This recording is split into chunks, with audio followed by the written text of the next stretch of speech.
बर्तमान आंचलिक पाणीपाग विज्ञान केन्द्र पक्षर एक बड़ खबर सामना आसी। सूचना अनुसार राज्य में जारी रही वर्षा। पाणीपाग विभाग सूचना अनुसार आज राज्य में वर्षा हबार संभावना रही, कारण ओडिशा उपर मौसुमी ट्रफ लाइन सक्रिय रही, जार प्रभाव में आगामी 4 दिन जाए वर्षा लगी रही पाणीपाग विभाग पक्षर कहुई।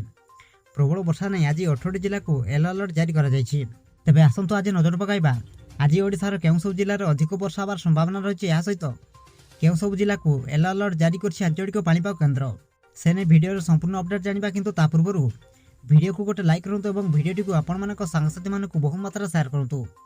जदि आम चैनल आप प्रथम थर वीडियो देखते चैनल को सब्सक्राइब कर पाखे थे बेल आइकन को प्रेस कर ऑल नोटिफिकेशन को ऑन कर रखुँ, जहाँद्वारा प्रत्येक दिन पाणीपाग संबंधी लाटेस्ट अपडेट आपने सर्वप्रथम आम चैनल माध्यम पाइपर। सूचना अनुसार उत्तर ओडिशा समेत अनुगुड़, सम्बलपुर, बरगढ़, सुवर्णपुर, बलांगीर, नुआपड़ा, कलाहांडी, नवरंगपुर, केन्द्रापड़ा जिलार केतेक स्थान में प्रबल वर्षा हबार संभावना रही आंचलिक पाणीपाग विभाग पक्षर कहुई। आज राज्य में बढ़ वर्षार परिमाण। सेहीपरि आज अर्थात 14 तारिख राज्यर किसी स्थान में प्रबल वर्षा हबार संभावना रही।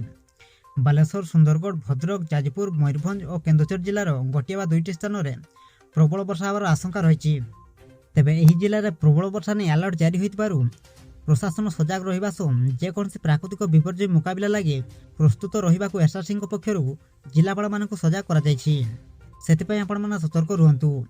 बस ये आज पाणीपाग संबंधी मुख्य खबर। प्रत्येक दिन एमती लाटेस्ट अपडेट पाइबापी वीडियो को गोटे लाइक करूँ और चैनल को सब्सक्राइब कर पाखे घंटी बटन को दबाई दिंतु।